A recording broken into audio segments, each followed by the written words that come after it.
Assalamualaikum warahmatullahi wabarakatuh.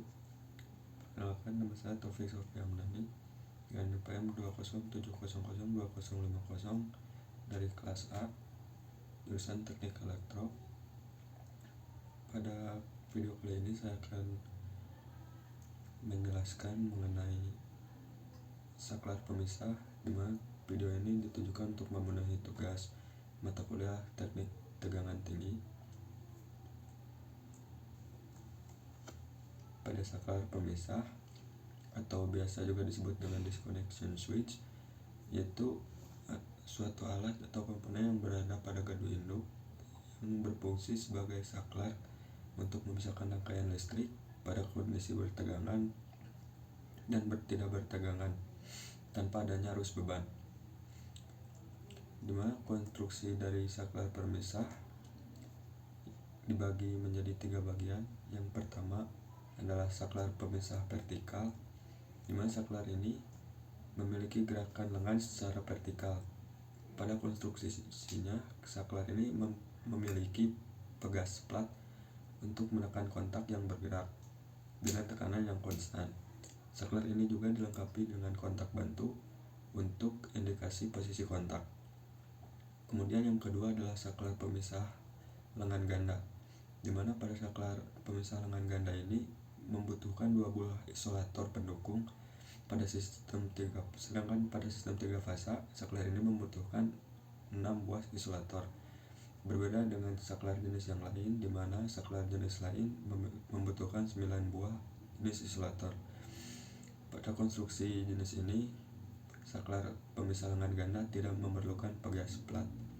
Kemudian yang ketiga adalah saklar pemisah lengan berputar, di mana saklar pemisah jenis ini bekerja dengan cara ketika saklar terbuka, maka lengan pemisah tidak akan bertegangan, sehingga ruang antar fasa dapat dibuat sama dengan ruang antar fasa saklar kontak tunggal vertikal. Saklar ini digunakan ketika jarak bebas antar saklar dengan hantaran udara di atas yang sangat terbatas. Jika ruang untuk instalasinya terbatas, maka kedua isolator pendukungnya dibentuk menjadi seperti huruf V. Selain perbedaan 3 buah konstruksi tadi, saklar pemisah juga dapat dibedakan berdasarkan jumlah kutubnya, di mana ada kutub tunggal dan kutub 3.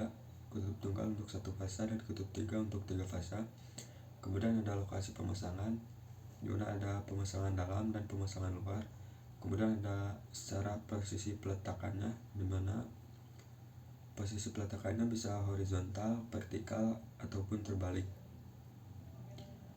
Kemudian ada komponen dari saklar pemisah, yaitu yang pertama struktur mekanik, di mana struktur ini terdiri dari struktur baja atau besi untuk penyangga saklar pemisah. Kemudian ada pondasi untuk memikul beban luar yang bekerja dan nantinya akan didistribusikan pada batuan di bawahnya. Kemudian yang kedua ada isolasi.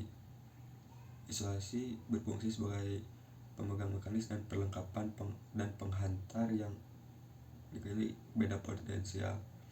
Kemudian ada grounding, di mana grounding berfungsi untuk menghindari bahaya dari tegangan sentuh bila terjadi gangguan hubung singkat, semerahan petir, dan bila terjadi kegagalan isolasi. Setelah itu yang keempat ada mekanik penggerak. Yang pertama ada mekanik penggerak manual, kemudian yang menggunakan tenaga penggerak motor, kemudian tenaga penggerak menggunakan pneumatik atau tekanan udara. Kemudian ada kontrol atau auxiliary circuit. Yang pertama ada lemari mekanik, yang kedua adalah terminal dan wiring dari kontrol saklar pemisah. Selanjutnya ada pisau pentanahan, di mana pisau pentanahan berfungsi untuk mentanahkan tegangan induksi atau tegangan sisa sesudah jaringan diputus atau dipisah dari sumber tegangan. Pisau pentanahan ini memiliki sistem interlock dengan pemisah penghantar, di mana jika pemisah sedang dalam posisi masuk, maka pemisah tanah akan berada pada posisi keluar. Begitupun sebaliknya.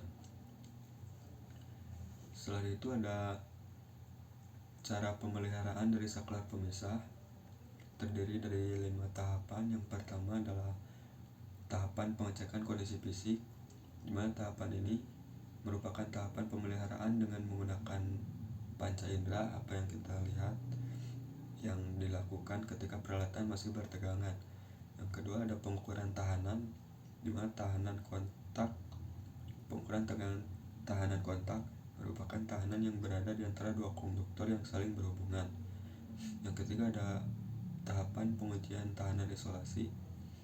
Dimaksudkan pengujian tahanan isolasi ini menggunakan alat ukur sehingga mendapatkan nilai tahanan isolasi pemisah antara bodi yang ditanahkan dengan terminal utama tiap fasa. Kemudian tahapan pengukuran tahanan pentanahan. Pengujian ini dimaksudkan untuk memastikan tahanan grounding antara plat tembaga atau besi yang sudah ditanahkan berfungsi dengan baik atau tidak. Kemudian ada tahapan pengukuran termofisi. Pengukuran termofisi ini berfungsi untuk mengetahui keadaan saklar pemisah pada saat ada beban, sehingga dapat diketahui jika terjadi sesuatu yang abnormal pada saklar pemisah. Oke, sekian video yang saya jelaskan. Mohon maaf bila masih ada kesalahan. Assalamualaikum warahmatullahi wabarakatuh.